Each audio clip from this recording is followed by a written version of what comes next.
اس کے چہرے پر دنیا جہان کی سنجیدگی چھائی ہوئی تھی۔ وہ بند دروازے کی طرف دیکھ رہا تھا، جہاں چھوٹی سی لڑکی جو دلہن بنی اس کا انتظار کر رہی تھی، اور وہ کمرے میں نہیں جانا چاہ رہا تھا۔ نہ جانے کتنی دیر تک کمرے کے دروازے کے سامنے کھڑا وہ یہی سوچتا رہا کہ وہ اندر جائے یا نہ جائے۔ آخر اس نے ہمت کی اور کمرے کا دروازہ آہستگی سے کھولا۔ سامنے بیڈ پر ایک وجود پڑا ہوا تھا۔ اسے دیکھتے ہی اس کی پیشانی پہ بل نمودار ہوئے۔ آہستگی سے کمرے کا دروازہ بند کرتے ہوئے ایک ایک قدم چلتا اس کے سامنے آیا۔ نہ جانے کیوں وہ غصے میں اس لڑکی کی طرف دیکھ رہا تھا جو اس کا انتظار کر رہی تھی، جو یہ سوچ رہی تھی اس کا شوہر آئے گا، اسے محبت کا اظہار کرے گا، محبت بھری باتیں کرے گا۔ یہ سوچتے ہوئے وہ شرمائے جا رہی تھی۔ اچانک سے اس کا گھونگھٹ کھینچ لیا۔ اس نے نگاہیں اٹھا کے دیکھا، سامنے وہ خونخوار نگاہوں سے اسے گھور رہا تھا۔ وہ گھبراتے ہوئے پیچھے کی طرف ہو گئی۔ یہ اتنا سج دھج کے کس کے لیے بیٹھی ہوئی ہو؟ تمہیں پتہ ہے مجھے تم سے نفرت ہے۔ میں کوئی یہاں تمہارے اس حسین روپ کو دیکھنے کے لیے نہیں آیا۔ جلدی سے یہ بیڈ خالی کرو، مجھے سونا ہے۔ یہ کہتے ہوئے اس کے بازو سے پکڑ کے جھٹکے سے اسے بیڈ سے نیچے اتارا تو وہ نیچے فرش پہ گر گئی۔ اس کی چوڑیاں ٹوٹنے کی آواز آئی۔ اس نے جلدی سے سیدھے ہو کے اپنی کلائی کو دیکھا، جہاں چوڑیاں لگ چکی تھیں اور ہلکا ہلکا خون رس رہا تھا، مگر وہ بے رحم بنا اس کی طرف دیکھنے لگا۔ وہ جیسے ہی بیڈ کی طرف جانے لگا، اس کا بازو پکڑ لیا، اس کے چہرے کو اپنی طرف کیا۔ یہ کیا بدتمیزی ہے؟ آپ نے میرے ساتھ ایسا کیوں کیا؟ وہ کپ کپاتی ہوئی آواز میں بولی، اور وہ اس چھوٹی سی لڑکی کی طرف دیکھنے لگا جو اسے سوال جواب کر رہی تھی۔ اس کی بات سن کے ایک دم سے غصے میں اس کے جبڑے سے دبوچا، کہنے لگا، اتنا تمہیں کس نے کہا ہے کہ تم مجھ سے سوال جواب کرو؟ اس کی بات سن کے وہ کہنے لگی، آپ کی بیوی ہونا۔ اس کی آواز اس قدر کپ کپا رہی تھی جیسے وہ بول بھی نہیں پا رہی تھی، مگر اس کے باوجود وہ بہادری کا مظاہرہ کر رہی تھی۔ اسے بات کرنے کی کوشش کر رہی تھی، مگر وہ اس کے کندھوں سے پکڑ کے اسے پیچھے دیوار کے ساتھ لگاتا ہوا اس کے اوپر جھک گیا تھا۔ ابھی بتاتا ہوں میں تمہیں حق کیسے جتایا جاتا ہے۔ یہ کہتے ہوئے وہ شدت سے کاٹ گیا تھا، جہاں سائڈ سے ہلکا سا خون بہنے لگا۔ آنکھوں میں آنسو لیے سامنے کھڑے ہوئے اپنے ظالم شوہر کی طرف دیکھنے لگی، جس کے بارے میں اس نے اپنے سسرال والوں سے اتنی تعریفیں سنی تھی۔ وہ کچی عمر میں اس کی محبت کو دل میں بسانے لگی تھی، اور اب اس کا یہ رویہ دیکھ کے ڈرنے لگی، پیچھے ہونے لگی۔ ابھی تک اسے اپنے لبوں پہ جلن کا احساس ہونے لگا۔ وہ اس کے پاس آیا، انگوٹھے سے اس کے ہونٹ کو صاف کیا۔ جاؤ، جا کے چینج کر کے آؤ، بہت بری لگ رہی ہو اس وقت تم مجھے اس لباس میں۔ وہ غصے میں کہتے ہوئے اسے دھکا دیتا جا کے بیڈ پہ سونے کے لیے لیٹ گیا، مگر اس کی معصومیت، اس کا حسن، چہرہ کافی وقت بعد بالکل میک اپ سے پاک چہرے کے ساتھ سادہ حلیے میں جیسے ہی آئی تو فارس کی نگاہیں اس کی طرف گئیں۔ وہ نگاہیں ہٹانا بھول گیا تھا۔ وہ اتنی حسین لگ رہی تھی، مگر ہونٹ کے پاس ابھی بھی نشان بنا ہوا تھا۔ وہ ایک دم سے بیڈ کے اوپر سے اٹھا، اس کی طرف آنے لگا، ایک ایک قدم اس کی طرف بڑھائے جا رہا تھا۔ وہ ڈرتے ہوئے پیچھے پیچھے ہو رہی تھی، بالکل اس کے قریب آ گیا، اتنا قریب کہ ان دونوں کے درمیان کوئی فاصلہ باقی نہیں تھا۔ وہ پیچھے دیوار کے ساتھ لگی ہوئی تھی، اپنے دوپٹے کو اپنی مٹھیوں میں دبوچے اس کے چہرے کی طرف دیکھنے لگی۔ وہ آنکھیں نہیں جھکا رہی تھی، اس کے چہرے پہ دیکھ رہی تھی، اور وہ ایک دم سے اس کی کمر پہ ہاتھ رکھ کے بالکل اسے اپنے ساتھ لگا گیا۔ اتنا قریب کیا کہ ان دونوں کے درمیان فاصلہ نہیں تھا۔ وہ اس کے اتنا قریب ہو چکی تھی کہ وہ اس کے پاؤں کے اوپر پاؤں رکھتے ہوئے بالکل اس کے ساتھ لگ گئی، اس کے سینے تک آ رہی تھی، اس کی تھوڑی پہ ہاتھ رکھتے ہوئے اس کے چہرے کو اوپر کیا۔ اب کی بار فارس کی نگاہیں اس کے لبوں پہ ٹک گئیں، انگوٹھے کے ساتھ اس کے ہونٹوں کو سہلانے لگا۔ اس کا دل اتنی شدت سے دھڑک رہا تھا، وہ محسوس کر سکتا تھا۔ اتنی دھڑکنیں کیوں تمہاری بڑھی ہوئی ہیں؟ سرگوشیانہ آواز میں بولا۔ وہ آپ اتنے پاس کھڑے ہوئے ہیں نا؟ وہ کپ کپاتی ہوئی آواز میں بولی۔ شادی کی پہلی رات اتنا ہی پاس آیا جاتا ہے۔ نہ جانے کیوں وہ اس انداز میں بات کرنے لگا۔ آپ تھوڑا دور ہو جائیں، وہ کپ کپاتی ہوئی آواز میں بولی۔ تمہیں پتہ ہے اس وقت تم میرے قدموں پہ کھڑی ہوئی ہو، تمہاری زندگی کے سارے فیصلے، سارا حق مجھے مل گیا ہے، اب جو مرضی کرو تمہارے ساتھ۔ یہ کہتے ہوئے اس کے ہونٹ کو دھیرے سے سہلایا۔ آپ تھوڑا سا دور ہو جائیں مجھ سے پلیز۔ اب کی بار بھی اس کی آواز کپ کپا رہی تھی، مگر وہ آہستگی سے اپنی آنکھیں بند کرتا ہوا اس کے اوپر جھکا ہوا تھا۔ وہ آنکھیں پھاڑے اس کے چہرے کو دیکھ رہی تھی، جہاں وہ اپنی آنکھیں بند کیے اس کے اوپر اپنی شدتیں لٹا رہا تھا۔ وہ ڈر رہی تھی۔ اس کی قمیض کو سینے سے اپنے ہاتھوں میں دبوچ لیا۔ جیسے ہی وہ اسے الگ ہوا تو وہ گہرے گہرے سانس لیتی ہوئی نگاہیں جھکا گئی تھی۔ اس کے لبوں پہ مسکراہٹ بکھر گئی۔ کیا تم مجھے اپنی قربت کی اجازت دو گی؟ کمرے میں داخل ہونے سے پہلے تک اسے اس لڑکی سے نفرت محسوس ہو رہی تھی، اس کے قریب بھی نہیں جانا چاہتا تھا، مگر اب اسے محسوس کر کے، اس کی قربت کو محسوس کر کے اسے دور جانا بہت مشکل لگ رہا تھا۔ مسکراتے ہوئے اسے پوچھنے لگا، مگر وہ کچھ بول نہیں رہی تھی۔ میں تمہاری خاموشی کو اجازت سمجھ لوں، اگر انکار کرنا چاہتی ہو تو ابھی وقت ہے، لیکن انکار تمہیں بہت مہنگا پڑے گا۔ یہ کہتے ہوئے اسے بالکل اپنے ساتھ لگاتے ہوئے کھڑا ہوا تھا۔ وہ اپنی نگاہیں جھکا گئی۔ میں تمہارے منہ سے سننا چاہتا ہوں، مجھے اجازت دو۔ نہ جانے کیوں اس کے ضبط کو آزما رہا تھا۔ آپ جو مرضی کر لیں، وہ کپ کپاتی ہوئی آواز میں بولی۔ جو مرضی نہیں، تم بتاؤ، کیا تمہاری رضامندی شامل ہے اس شادی میں؟ کیا تم رضامند ہو میں تمہارے پاس آؤں، تمہارے قریب آؤں، تمہیں محبت دوں؟ وہ نرمی سے بولا تو وہ اس بات میں سر ہلا گئی۔ ایک دم سے اسے اپنے بازوؤں میں اٹھایا اور پیچھے پیچھے ہونے لگا۔ آنکھوں میں سے آنسو بہنے لگے، اس کا پورا وجود کپ کپانے لگا تھا۔ اس شخص کی محبت، اس شخص کی قربت، سب کچھ بہت عجیب سا محسوس ہو رہا تھا۔ بازوؤں میں اٹھاتے ہوئے لا کے اسے بیڈ پہ لٹایا، اس کے چہرے کو دیکھنے لگا۔ چہرے پہ آئی ہوئی لٹوں کو اس نے پیچھے کیا، اس کی گردن میں اپنا چہرہ چھپا گیا، اس کے لمس کو محسوس کر رہی تھی۔ پلیز، آواز کپ کپائی، مگر عجیب سا تھا اس کے لمس میں، اس کی قربت میں۔ وہ کچھ بول نہیں پائی، اپنا آپ اس کے حوالے کر گئی۔ جیسے جیسے رات گزر رہی تھی، وہ اس پہ محبت لٹا رہا تھا۔ اس کی شدتیں، اس کی محبتیں، سب کچھ اس لڑکی کو پاگل کرنے لگا۔ صبح جب اس کی آنکھ کھلی تو وہ اس کے سینے پہ سر رکھے معصومیت سے سو رہی تھی۔ چہرے پہ دنیا جہان کی معصومیت چھائی ہوئی تھی۔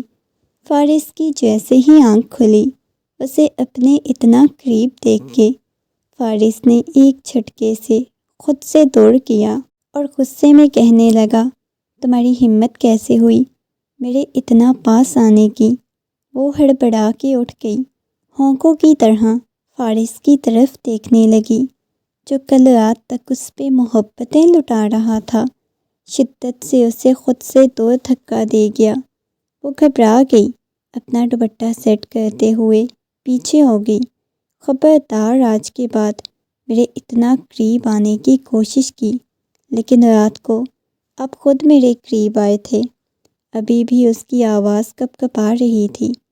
فارس نے ایک دم سے اس کے جبڑے کو دبوچ لیا، کہنے لگا، کیوں نہ پاس آتا، کیوں نہ قریب آتا؟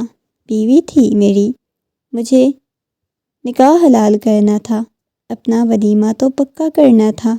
اس وجہ سے تمہارے پاس آیا تو کیا تمہیں بخش دیتا؟ شادی ہوئی ہے، بیوی ہو تم میری، میرا حق ہے، تم مجھ سے، میں نے اپنا حق لیا اور تم یہ سمجھ رہی ہو کہ مجھے تم سے محبت ہو گئی۔ اس خوش فہمی سے نکل آؤ، یہ کہتے ہوئے اس کی بےعزتی کرتا ہوا اٹھ کے واش روم کی طرف چلا گیا۔ کافی وقت بعد وہ باہر آیا، شاید اپنی انا کا پکا تھا یا اپنی انا کی تسکین کے لیے اسے تکلیف دینا چاہتا تھا، ورنہ رات تک وہ لڑکی اسے بہت خوبصورت لگ رہی تھی۔ وہ شاور کے نیچے کھڑی روئے جا رہی تھی۔ رات اتنی محبت جتانے کے بعد اب فارس کا یہ رویہ اسے برداشت نہیں ہوا۔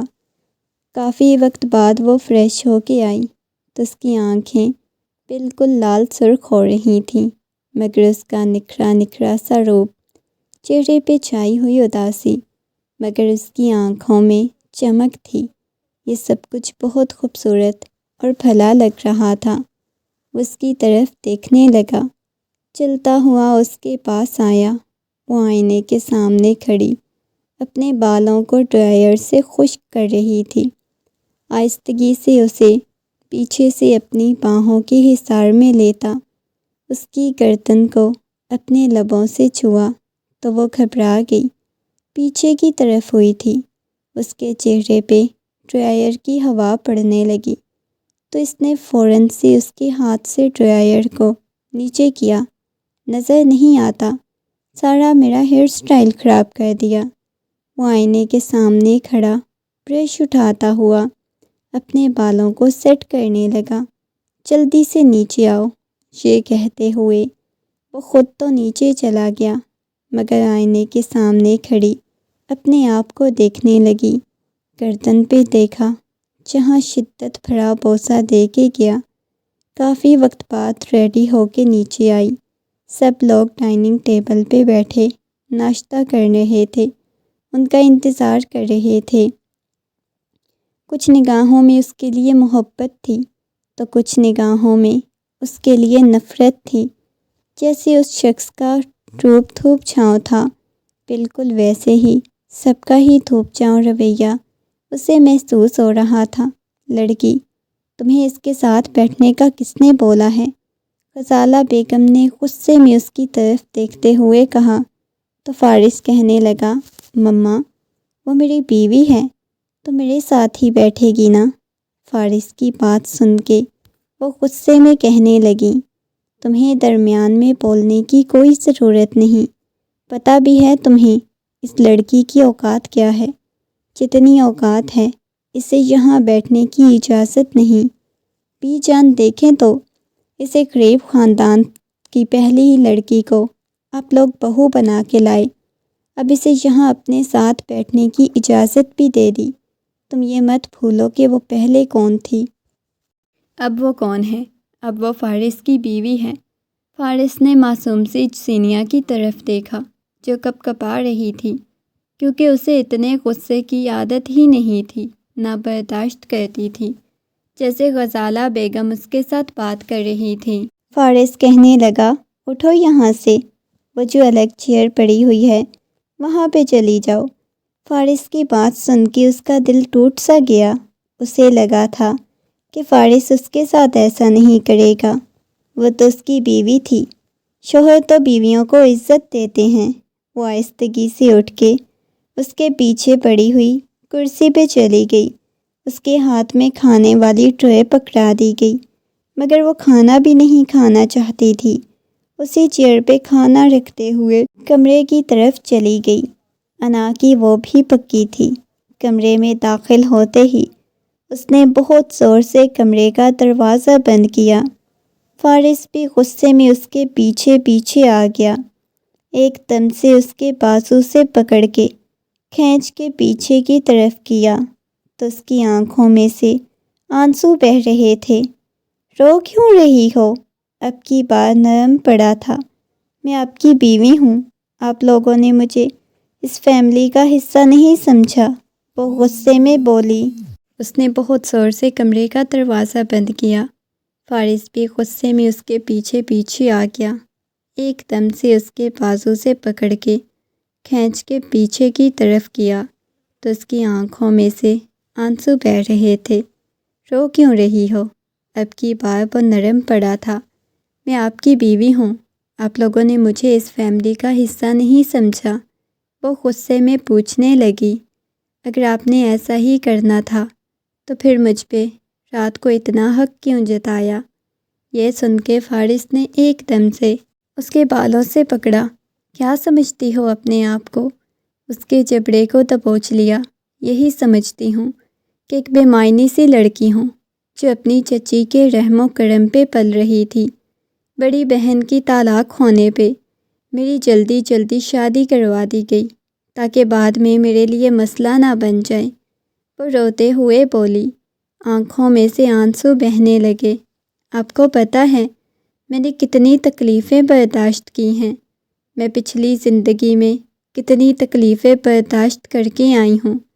شادی کی رات میں اتنی زیادہ خوش کیوں تھی؟ میں صرف اس وجہ سے خوش تھی، مجھے لگا تھا ایک انسان مجھے مل جائے گا، وہ جو بولے گا میں اس کی ہر بات مانوں گی، میں اسے محبت دوں گی، اپنی ساری وفاداری اس شخص پہ لٹاؤں گی۔ میری آپ ہی کہتی ہے مرد کو صرف وفا چاہیے ہوتی ہے، اور میں نے سوچا تھا میں آپ سے وفا نبھاؤں گی، لیکن جب آپ ہی کو خود طلاق ہوئی تو آپ ہی نے مجھے بتایا کہ مرد کو صرف عورت کی وفا نہیں چاہیے ہوتی، عورت ایک کھلونا ہوتی ہے جس کے ساتھ وہ کھیلے، جسے وہ استعمال کرے۔ شاید میں آپ ہی کی پہلے والی باتوں پہ اٹک گئی تھی۔ میں نے سوچا ہوا تھا آپ سے وفا کروں گی، محبت کروں گی، آپ کو حاصل کر لوں گی، آپ بھی مجھے محبت دیں گے، ہماری زندگی خوبصورت ہوگی، لیکن نہیں، آپ ہی کی دوسری بات سچ نکلی۔ عورت صرف استعمال کے لیے ہوتی ہے، اس سے زیادہ کچھ نہیں سمجھا جاتا، وہ روتے ہوئے بولی۔ اس کی باتیں سن کے نہ جانے فارس کو کیا ہوا، ایک دم سے اسے اپنے سینے سے لگا لیا، اس کے گرد مضبوط بازوؤں کا حصار قائم کر دیا۔ تمہارا یہ نظریہ غلط ہے میری جان کہ مرد صرف عورت کو استعمال کرتا ہے، تو پھر کل رات آپ نے استعمال کیا، صبح آپ کا میرے ساتھ رویہ اتنا برا کیوں تھا؟ میں اس رویے کے لیے شرمندہ ہوں، اور وہ اس وقت سچ میں شرمندہ ہوا تھا۔ اس کی باتیں سن کے، اس کی تکلیفیں سن کے، یہ کہنے میں باتیں بہت آسان تھیں جو کچھ وہ برداشت کر کے آئی تھی، مگر اس نے محسوس کیا تھا اس کے لیے یہ سب سے زیادہ تکلیف دہ ہو سکتا ہے۔ وہ روتے ہوئے اس کے سینے سے لگی ہوئی تھی۔ پورے کمرے میں اس کی ہچکیاں اور سسکیاں گونج رہی تھی۔ میں دوبارہ کبھی تمہیں نہیں ڈانٹوں گا، ایسے غصہ نہیں کروں گا، میں وعدہ کرتا ہوں۔ یہ کہتے ہوئے اس کے ہاتھ کو اپنے ہاتھ میں پکڑتا لبوں سے لگا گیا۔ لیکن آپ نے آج پہلے دن ہی مجھے اپنی ساری فیملی والوں کے سامنے یہ احساس کروایا ہے کہ میں آپ کے ساتھ نہیں بلکہ آپ کی فیملی والوں کے ساتھ بیاہی گئی ہوں، جو مجھے کچھ بھی کہہ سکتے ہیں۔ نہیں، ایسی کوئی بات نہیں، کوئی کچھ نہیں کہے گا، یہ کہتے ہوئے اپنے سینے سے لگا لیا تھا۔ ولیمے کے فنکشن کے بعد اس کا ہاتھ پکڑ کے اسے گھر سے باہر لے آیا۔ کہاں مجھے لے کے جا رہی ہیں؟ وہ پریشان ہو کے بولی۔ کہیں گھومنے باہر لے کے جاتا ہوں۔ آج رات ہم یہاں نہیں گزاریں گے، کسی خوبصورت سے کیمپ میں گزاریں گے۔ کیا مطلب؟ اس کی پیشانی پہ بل نمودار ہوئے۔ وہ حیران ہوئی تھی۔ میں اپنے خواب تمہارے سنگ پورے کرنا چاہتا ہوں۔ میں نے اپنی بیوی کو لے کے بہت سارے خواب سجائے تھے، مگر تمہیں دیکھ کے مجھے لگا تھا کہ شاید میں تمہارے ساتھ وہ خواب پورے نہیں کر سکوں گا، مگر اب اندازہ ہوا کہ خواب پورے ہو سکتے ہیں۔ یہ کہتے ہوئے اسے گاڑی میں بٹھا کے ڈرائیونگ کرنے لگا۔ کافی وقت بعد اسے بیچ پہ لے کے آ گیا تھا، جو خوبصورتی سے ایک سائڈ سجی ہوئی تھی۔ وہاں ارد گرد لائٹنگ ہوئی تھی۔ ایک بڑا سا کیمپ سا بنا ہوا تھا۔ اس کا بازو پکڑتے ہوئے اسے اندر لے گیا، جہاں اندر دیے جل رہے تھے، گلاب کے پھول پڑے ہوئے تھے، ہلکی ہلکی اندر روشنی تھی۔ سامنے ایک خوبصورت سا گدا جس پہ سفید چادر بچھائی ہوئی تھی، اس کے اوپر گلاب کے پھول پڑے ہوئے تھے۔ لا کے اس پہ بٹھایا۔ وہ اب اس کی طرف دیکھنے لگی۔ ایک دیا اٹھایا، اسے دکھانے لگا۔ اس کے چہرے کے بالکل قریب کر کے پھونک مار کے بجھا دیا، پھر اس کے چہرے کو دیکھنے لگا۔ وہ مسکرا رہی تھی۔ شاید اسے لگ رہا تھا زندگی اچھی آنے والی ہے۔ وہ اس کی تھوڑی پہ ہاتھ رکھتا ہوا کہنے لگا، تم مجھے ویسے ہی شادی کی پہلی رات بھی بہت خوبصورت لگی تھی، بہت خوبصورت، لیکن مجھے لگتا تھا جو خواب میں نے سجائے ہیں وہ کبھی تم پورے نہیں کر سکو گی، نہ میرا ان خوابوں کو پورا کرنے میں ساتھ دو گی، مگر آج لگ رہا ہے سب کچھ ٹھیک ہو جائے گا۔ یہ کہتے ہوئے اس کی تھوڑی پہ ہاتھ رکھتا اس کے قریب ہونے لگا۔ وہ آنکھیں بند کر چکی تھی۔ اسے اب وہ آنکھیں پھاڑ کے دیکھ رہی تھی، مگر وہ آہستگی سے آنکھیں بند کرتے ہوئے خود پہ اس کا لمس محسوس کرنے لگی۔ وہ اسے پیچھے کی طرف لٹا گیا، آنکھیں بند ہونے لگیں۔ ویسے میرے خیال سے ہمیں گھر چلنا چاہیے، وہ اس کے لمس کو محسوس کرتے ہوئے گھبراتے ہوئے بولی۔ کیوں؟ یہاں پہ کیا ہے؟ یہاں پہ اتنے حسین لمحے تو ہم نے ساتھ میں گزارنے ہیں۔ یہ کہتے ہوئے اس کے ہاتھوں کی ہتھیلیوں کو چومنے لگا۔ وہ اٹھ کے بیٹھ گئی۔ ویسے ہمیں باتیں کرنی چاہیے، اتنی خوبصورت اور اچھی جگہ ہے، بس اتنی اچھی جگہ پر رومانس زیادہ اچھا لگتا ہے، لیکن مجھے باتیں کرنی ہیں۔ یہ کہتے ہوئے اس کے بالکل پاس بیٹھی ہوئی تھی۔ وہ کوٹ اتار کے اپنی شرٹ کے بٹن کھولتا ہوا اسے سائڈ پہ پھینک چکا تھا۔ اس کے سینے پہ سر رکھے ہوئے اس کے ساتھ باتیں کرنے لگی، اس کے گرد بازوؤں کا حصار قائم کیے دھیرے دھیرے اس کی باتوں کا جواب دے رہا تھا۔ جیسے جیسے رات گزرنے لگی اس کے اور اپنے درمیان کے تمام تر فاصلے ختم کر گیا۔ یہاں پہ کوئی آئے گا تو نہیں؟ وہ گھبرا کے بولی تھی۔ کوئی بھی نہیں آتا میری جان، یہاں صرف ہم دونوں ہیں، ہم دونوں کی تنہائی، اس کے علاوہ کوئی بھی نہیں۔ وہ مسکرا دی تھی، اس کے سینے میں اپنا منہ چھپا گئی۔ اگلی صبح وہ بہت پریشان سا ٹہل رہا تھا۔ کیا ہوا ہے؟ جلدی اٹھو، ہمیں واپس جانا ہے۔ کیوں، کیا ہوا ہے؟ وہ پریشان ہو گئی تھی۔ تمہارے گھر سے کال آئی ہے، تمہاری آپی کی طبیعت نہیں ٹھیک، تو وہاں پہ جانا ہے۔ کیوں، آپی کو کیا ہوا ہے؟ وہ کپ کپاتی ہوئی آواز میں بولی۔ یہ تو میں بھی نہیں جانتا کہ تمہاری آپی کو کیا ہوا ہے، لیکن پلیز جلدی اٹھو۔ یہ کہتا ہوا اس کے بازو سے پکڑ کے اٹھایا، پہلے اسے حویلی لے کے آیا۔ حویلی سے جلدی سے فریش ہونے کے بعد، چینج کرنے کے بعد اسے لے کے ہاسپٹل چلا گیا۔ جیسے ہی کمرے میں داخل ہوئی، سامنے اسٹریچر پہ پڑا ہوا اپنی آپی کا وجود دیکھ کے اس کی جان نکلی تھی۔ وہ جلدی سے آپی کے پاس آ کر، آپی کیا ہوا ہے؟ ابریش کے ہاتھ کو پکڑتے ہوئے بولی، مگر ابریش نے نفی میں سر ہلا دیا۔ نہیں میرا بچہ، کچھ بھی نہیں ہوا، میں بالکل ٹھیک ہوں، وہ بمشکل بولی۔ آپی، آپ کی اتنی بری حالت کیوں ہو رہی ہے؟ وہ کپ کپاتی ہوئی آواز میں بولی تو وہ کہنے لگی، نہیں میرا بچہ، کچھ بھی نہیں ہوا، تمہیں آنے کی کیا ضرورت تھی؟ آپ انہیں کیوں لے کے آئے ہیں؟ اس نے فارس کی طرف دیکھتے ہوئے کہا۔ وہ تمہاری چچی جان نے بولا تھا کہ آپ اسے ملنا چاہتی ہیں۔ میں نے ایسا کچھ بھی نہیں کہا تھا، آپ چلے جائیں، کوئی بات نہیں ہے، اپنی بہن سے مل لیا ہے۔ ابریش نے اس بات میں سر ہلا دیا۔ چلو آپ واپس چلی جاؤ، میں بالکل ٹھیک ہوں۔ یہ کہتے ہوئے ابریش نے اسے جانے کا کہا، لیکن آپی میں نہیں جاؤں گی۔ وہ غصے میں بولی، کیوں نہیں جانا میرا بچہ، چلی جاؤ نا۔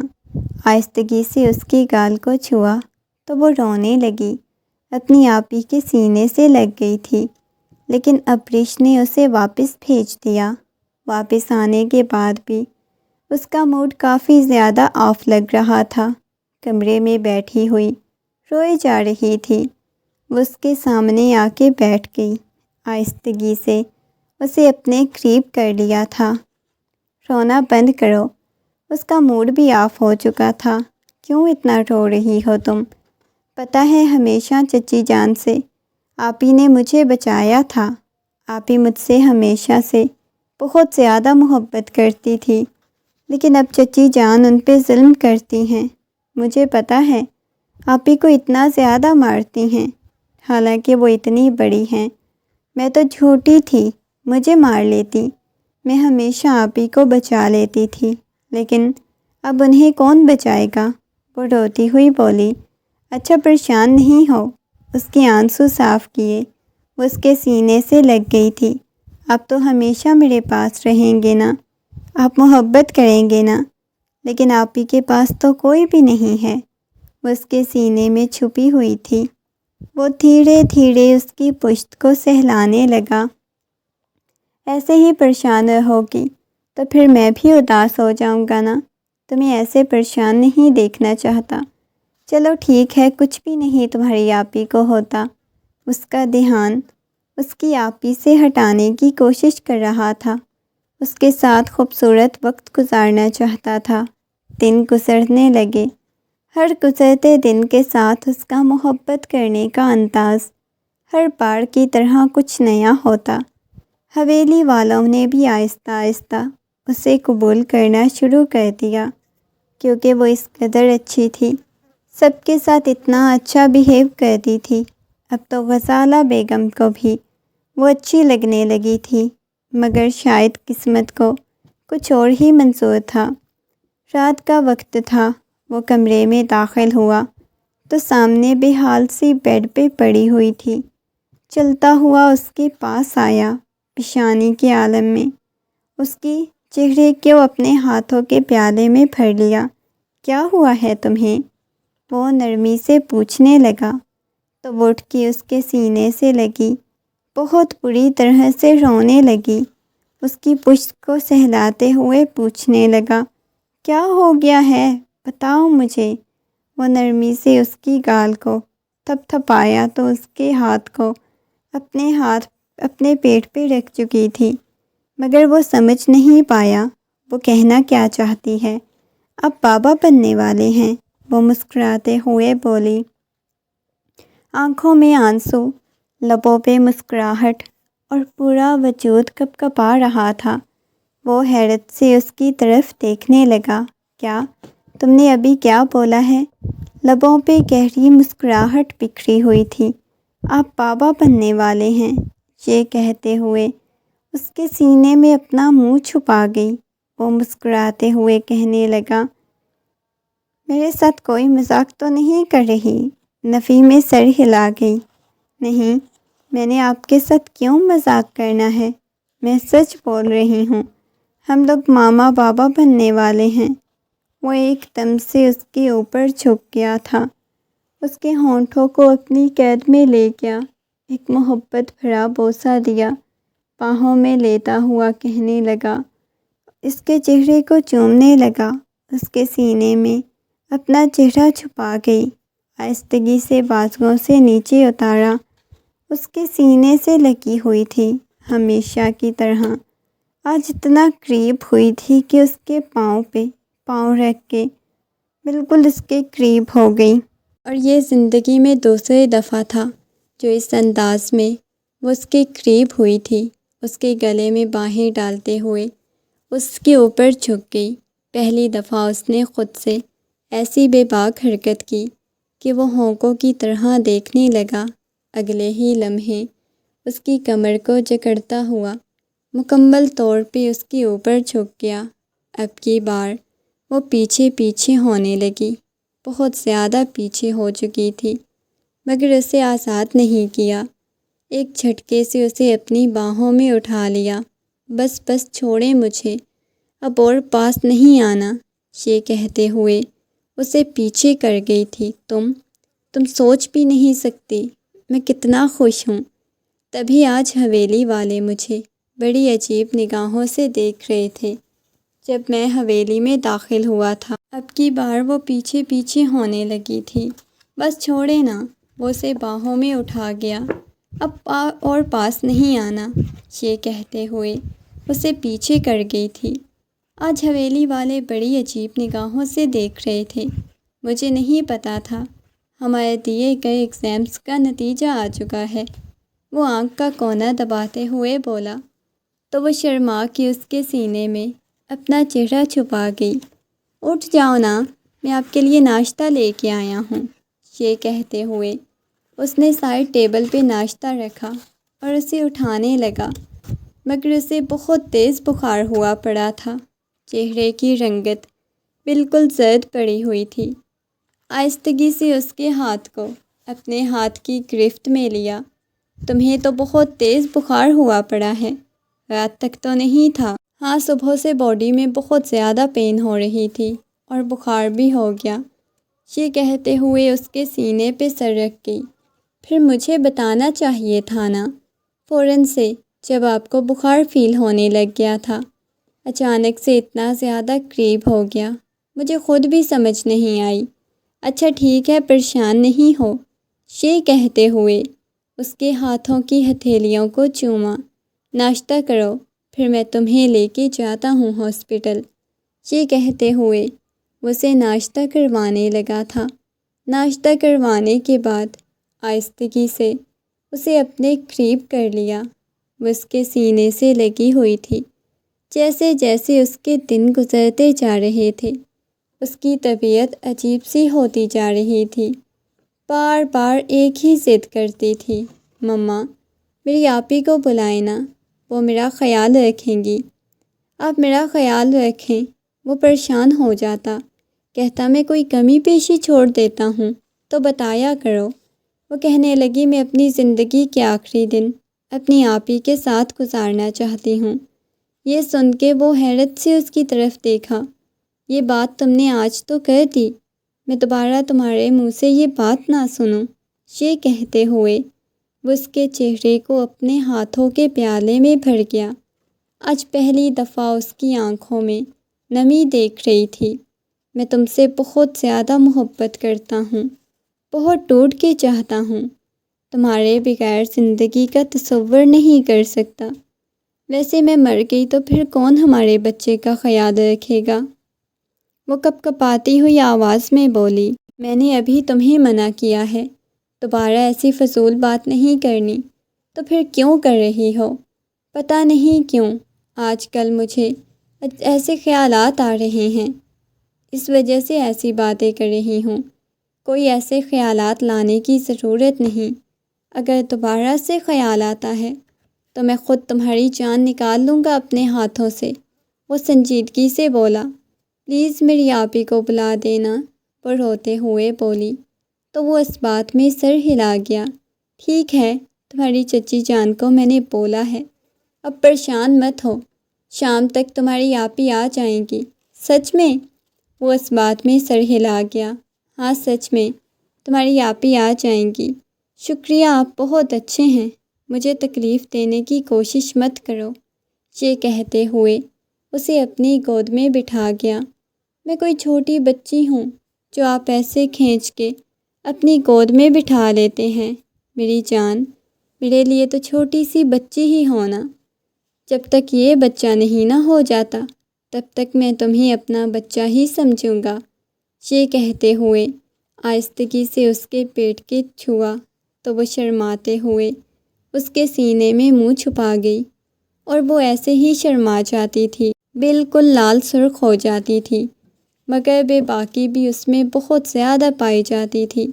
اس چیز کا تو شخص کو اندازہ ہو گیا تھا۔ سینیا اس کے سینے پہ اپنا سر رکھتے ہوئے اپنی آنکھیں بند کر گئی، لیکن اسے آج اپنے وجود میں بہت زیادہ تکلیف محسوس ہو رہی تھی۔ سونے کے لیے آنکھیں بند کیں، مگر تھوڑی ہی دیر بعد اتنی زیادہ تکلیف کا احساس ہوا کہ فوراً سے اٹھ گئی۔ وہ سکون کی نیند سو چکا تھا، لیکن اس کے پیٹ میں بہت زیادہ درد ہو رہی تھی۔ وہ اس کی طرف دیکھنے لگی۔ آہستگی سے اس کی بات سن کے فارس کہنے لگا، کیا ہوا ہے؟ فوراً سے اٹھ کے بیٹھ گیا، اپنے حصار میں لے لیا تھا۔ بتاؤ نا، مجھے پتہ نہیں کیا ہو رہا ہے۔ اس کے ہاتھ کو اپنے ہاتھ میں لے لیا۔ چلو ہاسپٹل لے چلتا ہوں، نفی میں سر ہلانے لگی۔ اتنے میں آہستگی سے دروازے پہ دستک ہوئی۔ ابریش کمرے میں داخل ہو چکی تھی۔ کیا ہوا ہے؟ سب ٹھیک تو ہے نا؟ نرمی سے پوچھا۔ پتہ نہیں اسے کیا ہوا ہے۔ چلو آ جاؤ، کچھ دیر باہر واک کر لو، تمہاری طبیعت ٹھیک ہو جائے گی، ابریش نے نرمی سے کہا۔ تو وہ کہنے لگی، نہیں آپی، آپ چلی جائیں، کچھ بھی نہیں ہوتا۔ چلو آ جاؤ باہر، تھوڑی سی واک کرو گی تو موڈ ٹھیک ہو جائے گا۔ ہاں تمہاری آپی ٹھیک کہہ رہی ہیں، یہ کہتے ہوئے اسے باہر جانے کا کہا۔ وہ کافی زیادہ تھکا ہوا تھا، اس وجہ سے دوبارہ سے سونے کے لیے لیٹا۔ جب اسے باہر سے چیخ کی آواز آئی، جلدی سے کمرے سے باہر نکلا تو سیڑھیوں سے وہ نیچے گری پڑی تھی۔ ابریش اس کے پاس کھڑی ہوئی، چلانے لگی، اس کا نام پکارنے لگی۔ فرش پہ خون ہی خون نظر آ رہا تھا، اور ابریش پریشان ہو گئی۔ اسے لے کے فوراً سے ہسپتال پہنچ گئی۔ ابریش مسلسل فرش پہ بیٹھی روئے جا رہی تھی۔ فارس نے غصے میں ابریش کے بازو سے پکڑ کے کھڑا کیا۔ بتاؤ مجھے، وہ کیسے گری تھی؟ تمہارے حوالے کیا تھا نا میں نے اسے، باہر بھیجا تھا نا تمہارے ساتھ، بتاؤ مجھے، وہ چلاتے ہوئے بولا۔ ابریش پہ غصہ اتارنے لگا۔ غزالہ بیگم آ گئیں، کہنے لگی، کیا ہو گیا ہے بیٹا؟ اس کی کوئی غلطی نہیں، وہ بتا رہی ہے نا کہ اچانک سے اس کا اپنا پاؤں پھسلا تھا، وہ سنبھل نہیں سکی، تم اس پہ کیوں چلا رہے ہو؟ وہ مسلسل دروازے کی طرف دیکھ رہا تھا۔ کافی وقت بعد ڈاکٹر آئی، کہنے لگی، ہمیں ان کا آپریٹ کرنا پڑے گا۔ وہ پریشان ہو گیا تھا، اتنی جلدی؟ مگر ابھی 1 ویک باقی تھا، ڈاکٹر کہنے لگی۔ نہ جانے کتنے گھنٹوں کے بعد ڈاکٹر نے ایک چھوٹا سا کمبل میں لپٹا ہوا بچہ اس کے ہاتھ میں پکڑایا، مگر وہ بچہ پکڑنے سے انکار کر گیا۔ مجھے میری بیوی کے بارے میں بتائیں، میری بیوی کیسی ہے؟ اس کی کنڈیشن کیسی ہے؟ اس نے نرمی سے پوچھا۔ ڈاکٹر کہنے لگی، دیکھیں، ان کی کنڈیشن کے بارے میں ہم فی الحال کچھ بھی نہیں کہہ سکتے۔ شاید وہ اپنی زندگی کی آخری سانسیں لے رہی ہیں۔ اگر آپ ملنا چاہتے ہیں تو آپ مل سکتے ہیں، کیونکہ ہمیں نہیں لگتا کہ ان کی جان بچ پائے گی۔ یہ سن کے اس کا دماغ گھوم گیا۔ کیا فضول بکواس کر رہی ہیں ڈاکٹر؟ آپ لوگ ڈاکٹر ہوتے ہوئے ایسی بات کر دیتے ہیں۔ وہ کمرے میں داخل ہوا تو اسے آکسیجن ماسک لگا ہوا تھا۔ آہستگی سے اس کے پاس آ کے بیٹھا، اس کے ہاتھ کو اپنے ہاتھ کی گرفت میں لیتا ہوا اپنے لبوں سے لگا گیا۔ تمہیں پتہ ہے، اللہ نے ہمیں خوبصورت سا بیٹا دیا ہے، جلدی سے ٹھیک ہو جاؤ نا۔ اس نے اپنی آنکھیں کھولی، آہستگی سے اس کی گال کو تھپ تھپاتے ہوئے بولنے لگا، مگر اس نے آنکھیں نہیں کھولی۔ میری جان، آنکھیں کھولو نا، یہ کہتے ہوئے اسے آنکھیں کھولنے کا کہنے لگا۔ وہ مشکل اپنی آنکھیں کھولتی، پھر اس کی آنکھیں بند ہو جاتی۔ اس کے ہاتھ کو اپنے ہاتھ کی گرفت میں لے کے اپنے لبوں سے لگا گیا۔ آکسیجن ماسک اتار چکی تھی۔ میں آپ کو کہتی تھی نا، میں آپ کو چھوڑ کے چلی جاؤں گی۔ وہ مشکل آواز اس کی نکل نہیں رہی تھی۔ مجھے کہیں بھی چھوڑ کے نہیں جاؤ گی تم، بالکل ٹھیک ہو جاؤ گی۔ مگر وہ اپنے وجود میں بہت زیادہ تکلیفیں محسوس کر رہی تھی۔ جھک کے اس کی پیشانی کو چومنے لگا۔ وہ اس کے سینے پہ ہاتھ رکھتے ہوئے اٹھی تھی، بالکل اسے اپنے سینے سے لگا گیا۔ آپ میرے بچے کا خیال رکھیں گے نا؟ آپ ابریش آپی سے شادی کر لیجئے گا۔ ان کو کبھی محبت نہیں ملی، میرے حصے کی بھی محبت آپ ان کو دے دیجئے گا۔ اس کی آواز جتنی بری طرح سے کانپ رہی تھی، آنکھوں میں سے اتنے آنسو بہہ رہے تھے۔ پاگل ہو گئی ہو کیا؟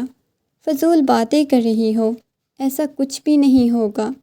یہ کہتے ہوئے اس کی پیشانی پہ اپنے لب رکھ گیا، مگر اس کا وجود بے جان ہونے لگا۔ اس کے ہاتھ ڈھیلے پڑنے لگے، اس کا وجود ڈھیلا پڑنے لگا۔ وہ نفی میں سر ہلانے لگی۔ میں تمہیں خود سے دور نہیں جانے دوں گا۔ نہ جانے کتنے وقت بعد ڈاکٹر آ چکی تھی، مگر اس کا وجود بے جان ہو گیا۔ وہ پاگلوں کی طرح اس کے چہرے کو چومنے لگا، دیوانہ وار اس کے ہاتھوں کو چومنے لگا۔ آنکھیں کھولو نا، پلیز آنکھیں کھولو، ڈاکٹر کہنے لگی۔ دیکھیں، ان کی جان نکل چکی ہے۔ وہ چلانے لگا، پلیز میری جان آنکھیں کھولو۔ وہ اس کے بے جان وجود کو اپنے سینے سے لگا لیا۔ آنکھوں میں سے آنسو بہنے لگے۔ نہ جانے کتنا وقت گزر چکا تھا۔ وہ بچوں کی طرح روئے جا رہا تھا۔ غزالہ بیگم اندر آ گئی۔ مما پلیز اسے بولے نا، اٹھے، میں اسے بہت زیادہ محبت کرتا ہوں۔ وہ سسکتے ہوئے، کپ کپاتی ہوئی آواز میں بولنے لگا، مگر غزالہ بیگم تو اس کے بے جان وجود کو دیکھنے لگی۔ ان کی آنکھوں میں سے آنسو بہنے لگے۔ وہ بچی جب ان کے گھر میں آئی تھی، ایک رونق سی لگ گئی تھی۔ وہ کتنی اچھی تھی، ہر کسی کا خیال رکھنے والی، ہر کسی کے ساتھ محبت سے پیش آنے والی، مگر آج جس حال میں پڑی ہوئی تھی، یہ دیکھ کے انہیں دل سے دکھ ہونے لگا۔ آدھی رات کا وقت تھا، بارش برس رہی تھی۔ وہ قبر کے پاس بیٹھا ہوا تھا، آنکھوں میں سے آنسو بہہ رہے تھے۔ تم نے بولا تھا تم مجھے ایسے چھوڑ کے نہیں جاؤ گی، پاگل ہو کیا؟ کیوں چھوڑ کے گئی ہو؟ چلو بیٹا چلیں۔ اسے پیچھے سے اپنے بابا کی آواز آئی۔ اس نے بابا کی طرف دیکھا، آہستگی سے اٹھا تھا۔ اس کے کپڑوں پہ مٹی لگی ہوئی تھی، بہت زیادہ مٹی لگی ہوئی تھی۔ چلو بیٹا، وہ نرمی سے بولے، بیٹا مجھے تم سے کچھ بات کرنی ہے۔ یہ کہتے ہوئے اسے لے کے آ گئے۔ حویلی میں داخل ہوتے ہی سیدھا اسے ڈرائنگ روم کی طرف لے کے چلے گئے۔ بیٹا ہم نے اس کے چچا جان سے بات کر لی ہے، تمہارا نکاح ابریش کے ساتھ کرنا چاہتے ہیں، تاکہ وہ اپنے بھانجے کا اچھے سے خیال رکھ سکے، شاید وہ تمہیں بھی سنبھال لے گی۔ دیکھو پہلے ہی اس بچی کو طلاق ہوئی ہے، اگر وہ اچھی تھی تو پہلے اس بچی کو طلاق ہوئی، اچھی تھی تو اس کی بہن بھی اچھی ہوگی، ابریش تمہیں اچھے سے سنبھال لے گی۔ سیریسلی ماں باپ کو یہ لگتا ہے کہ ابریش سے شادی کر لوں گا؟ وہ عجیب نگاہوں سے اپنے باپ کی طرف دیکھنے لگا، کیونکہ اب تک ابریش کو اس کی موت کا ذمہ دار ٹھہرا رہا تھا۔ دیکھنے میں ابریش خود بھی معصوم سی تھی، خاموش رہنے والی۔ اتنی جلدی اس نے حویلی والوں کا دل جیت لیا تھا۔ ابھی تک وہ اپنے بھانجے کو سنبھالنے کے لیے اس حویلی میں موجود تھی، اور حویلی والوں نے یہی فیصلہ کیا تھا کہ ان دونوں کی شادی کروا دی جائے۔ کسی طور پر بھی ایسا نہیں چاہتا تھا، مگر حویلی والوں نے اسے بہت زیادہ فورس کیا۔ پی جان کے کہنے پہ پہلے اس نے شادی کی تھی، مگر اب سارے حویلی والے اسے بول رہے تھے۔ پہلے بھی اس کی پسند کی شادی نہیں تھی، مگر اس لڑکی سے محبت ہو گئی تھی، مگر اب تو مکمل طور پہ اس پہ زبردستی کی جا رہی تھی۔ اس کے دل میں کوئی اور تھی اور زندگی میں کوئی اور شامل ہونے لگی تھی۔ بہت مجبور ہو کے اس نے ہاں کہا، مگر آنکھوں میں نمی تھی۔ اس لڑکی کو کسی قیمت پہ بھول نہیں سکتا تھا، جس کے ساتھ اس نے زندگی کے خوبصورت لمحات گزارے۔ وہ ولیمے کی رات اسے کچھ بھی نہیں بھول پایا، اور آج وہ دلہن بنی اس کے کمرے میں بیٹھی ہوئی تھی۔ ابریش کا پورا وجود کپکپا رہا تھا اپنی چچی جان کے کہنے پہ، چچا جان کے کہنے پہ۔ وہ یہ شادی تو کر چکی تھی، اسے بے بس کیا گیا، کبھی بھی اس مرد کی زندگی میں شامل نہیں ہو سکتی تھی جو اس کی بہن سے محبت کرتا تھا۔ کمرے میں داخل ہوا تو سامنے بیڈ پہ بیٹھی ہوئی تھی۔ چلتا ہوا اس کے پاس آیا، ایک دم سے اس کے بازو سے پکڑا، باہر کی طرف لے گیا۔ وہ اپنا بازو چھڑانے کی کوشش کرنے لگی۔ باسل رونے لگ جائے گا، آپ مجھے کہاں لے کے جا رہے ہیں؟ وہ اپنا ہاتھ چھڑانے کی کوشش کرنے لگی۔ ملازمہ کے پاس ہے، تمہیں کہیں لے کے جانا ہے، یہ کہتے ہوئے اسے لا کے گاڑی میں بٹھایا۔ وہ بہت زیادہ گھبرا رہی تھی، اس کی آنکھوں میں غصہ بھی تھا، چہرے پہ سنجیدگی چھائی ہوئی تھی۔ اسے لے کر اسی بیچ پہ آ گیا۔ وہاں کچھ نہیں تھا، کچھ بھی نہیں تھا۔ اس کی آنکھوں میں نمی تیر رہی تھی۔ یہ دیکھو، یہ جگہ دیکھ رہی ہو، یہاں پہ میں نے اپنی محبت کی شروعات کی تھی، اظہار کیا تھا۔ ولیمے والی رات میں اسے یہاں پہ لے کے آیا تھا، یہ خوبصورت سی جگہ جہاں پہلی دفعہ ہماری محبت پروان چڑھی تھی۔ یہاں میں نے اس کی باہوں میں ایک خوبصورت رات گزاری تھی۔ کیا میں تمہیں اپنی زندگی میں قبول کر سکتا ہوں؟ نہیں، کبھی بھی نہیں قبول کر سکتا۔ میں صرف اسے محبت کرتا ہوں۔ میرے دل میں ہمیشہ زینیہ تھی، زینیہ کے علاوہ کوئی اور نہیں ہے۔ یہ کہتے ہوئے وہ گھٹنوں کے بل بیٹھتا چلا گیا، رونے لگا، مسلسل اس کے چہرے کی طرف دیکھنے لگی۔ آہستگی سے اس کے سامنے بیٹھ گئی۔ آپ رونا تو بند کریں، میں زبردستی آپ کی زندگی میں شامل نہیں ہونا چاہتی تھی۔ آپ بے شک مجھے ہاتھ بھی مت لگائیے گا، ہمارے درمیان صرف کاغذی رشتہ ہوگا۔ یہ کہتے ہوئے وہ خاموشی سے جا کے گاڑی میں بیٹھ گئی۔ وہ اس کے پیچھے پیچھے آیا۔ وہ کمرے میں چلی گئی تھی۔ وہ جب کمرے میں آیا تو اس کا بیٹا رو رہا تھا۔ اب کی بار خونخوار نگاہوں سے اسے دیکھنے لگا۔ غصے میں چلتا ہوا ابریش کے پاس آیا، چلاتے ہوئے کہنے لگا، اسے لے کے باہر چلی جاؤ، نہ میں تم سے کوئی بات کرنا چاہتا ہوں، نہ میں اسے دیکھنا چاہتا ہوں، نہ یہ بچہ پیدا ہوتا، نہ وہ مجھے چھوڑ کے جاتی۔ شاید وہ خود غرض بن رہا تھا، جسے اپنی اولاد سے بھی کوئی لینا دینا نہیں تھا۔ اس کے باہر جاتے ہی وہ تکیے میں منہ چھپائے سونے کے لیے لیٹ گیا۔ رات کے نہ جانے کس پہر اسے باتوں کی آواز آنے لگی۔ آنکھیں کھول کے دیکھا تو وہ اس چھوٹے سے 1 ماہ کے بچے کے ساتھ باتیں لگی ہوئی تھی، مگر دوسری طرف کروٹ لے کے سونے کے لیے لیٹ گئی۔ ابھی تک وہ باتیں کر رہی تھی، ایک دم سے اس کے ہاتھ سے اپنے بیٹے کو پکڑ کے اپنے سینے سے لگا لیا۔ اسے جیسے سکون سا محسوس ہوا تھا۔ لائیں میں اسے بیبی کاٹ میں لٹا دیتی ہوں، کافی رات ہو گئی ہے، مجھے بھی نیند آئی ہوئی ہے، وہ نرمی سے بولی تو اسے پکڑا کے خود سونے کے لیے لیٹ گیا۔ صبح جب اس کی آنکھ کھلی، ابریش اس کے پاس چپکی سو رہی تھی۔ ابریش کو دیکھتے ہی اس نے ایک جھٹکے سے خود سے دوڑ کیا۔ وہ ہڑبڑا کے اٹھ گئی، اپنے چہرے پہ شرمندگی تھی۔ آج تو تم اتنا میرے قریب آ گئی ہو، دوبارہ لیٹنے کی کوشش مت کرنا۔ اس کی بات سن کے وہ اس بات میں سر ہلا گئی۔ ہر لمحہ اس شخص کی نگاہوں میں وہ اپنے لیے نفرت دیکھتی تھی۔ اس کا پورا وجود کپ کپانے لگ جاتا تھا جب اس کی نفرت بھری نگاہیں وہ خود پہ محسوس کرتی۔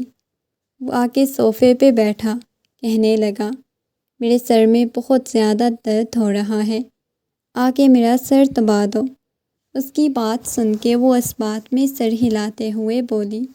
اس کے پیچھے جا کے اس کا سر دبانے لگی۔ اس کا لمس نہ جانے کیوں اسے بالکل زینیا کی طرح محسوس ہو رہا تھا۔ اسے زینیا کے ساتھ گزارے ہوئے لمحات یاد آنے لگے جب وہ اس کے پاس تھی، بہت قریب تھی۔ وہ اسے اپنی باہوں میں لے کے محبت کرتا تھا۔ اس کی عجیب سی حالت ہونے لگی۔ اس کے ہاتھ کو پکڑ لیا۔ اب کی بار اسے یہی لگ رہا تھا جیسے زینیا اس کے قریب تھی۔ ایک دم سے اسے سامنے کی طرف اپنے سامنے کیا، اسے کھینچا تو وہ سیدھا اس کے سینے سے آ لگی۔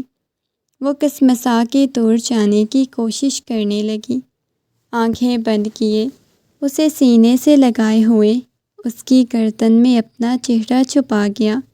وہ اپنی گردن پہ اس کے لمس کو محسوس کرنے لگی۔ اب کیا کر رہے ہیں؟ وہ کپ کپاتی ہوئی آواز میں بولی، مگر وہ آہستہ آہستہ وہ اسے دے رہا تھا۔ اچانک وہ ہوش کی دنیا میں واپس آیا، ایک جھٹکے سے ابریش کو خود سے دور کیا۔ جاؤ باسل کو لے کے آؤ، ملازمہ کے پاس ہے۔ تم اس کا خیال رکھنے کے لیے میری زندگی میں شامل ہوئی ہو، ہر وقت ملازمہ کو کیوں دیے رکھتی ہو؟ اس کی بات سن کے اس بات میں سر ہلاتے ہوئے کہنے لگی، جی میں ابھی لے کے آتی ہوں۔ یہ کہتے ہوئے کمرے سے باہر چلی گئی، مگر اس کی آنکھوں میں نمی تیر رہی تھی۔ ابھی تک وہ گردن پہ اس کے لمس کو محسوس کر رہی تھی۔ کافی وقت بعد اسے لے آئی تو وہ رو رہا تھا۔ غصے میں کہنے لگا، اسے خاموش کرواؤ۔ نہیں کروانا، دیکھ نہیں رہی اسے بھوک لگی ہوئی ہے، اس کے لیے فیڈر بنا کے لاتی ہوں۔ یہ کہتے ہوئے باہر چلی گئی، واپس آ کے اسے دودھ پلانے لگی۔ خالی فیڈر اس نے سائڈ ٹیبل پہ رکھا تو وہ سو چکا تھا۔ اچانک اس کے بازو سے پکڑ کے اسے بیڈ پہ لا کے پھینکا تو وہ کہنے لگی، یہ آپ کیا کر رہے ہیں؟ وہ اپنی قمیض کے بٹن کھولنے لگا۔ نفرت ہے مجھے تم سے، وہ غصے میں بولا، مجھے تم سے بہت شدید نفرت ہے۔ یہ کہہ کے اپنی قمیض کو اتار کے دور پھینک دیا۔ وہ نفی میں سر ہلانے لگی، پلیز میرے پاس آنے کی کوشش مت کیجیے گا۔ وہ بہکنے لگا تھا، بالکل اس کے قریب آیا، اتنا قریب کہ اس کی سانسوں کی تپش اپنے چہرے پہ محسوس کرتے ہوئے وہ کپ کپانے لگی۔ پلیز آپ پیچھے ہٹیں نا، آپ کیوں میرے اتنا پاس آ رہے ہیں؟ آنکھوں میں سے آنسو بہنے لگے، لب کپ کپانے لگے۔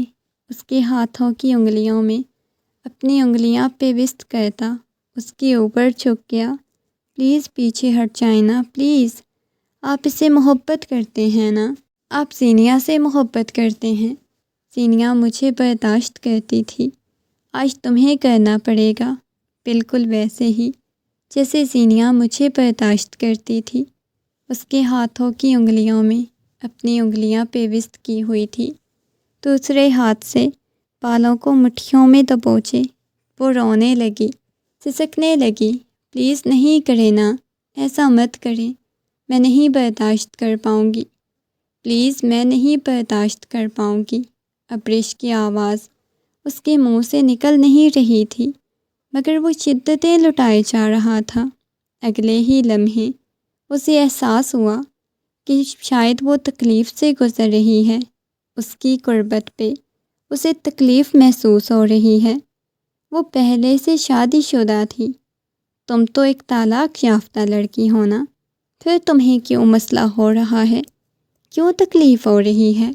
یہ کہتے ہوئے ایک جھٹکے سے اس کی قمیض کو کھینچا تو وہ اپنے آپ کو چھپانے لگی، کیونکہ اس کے وجود پہ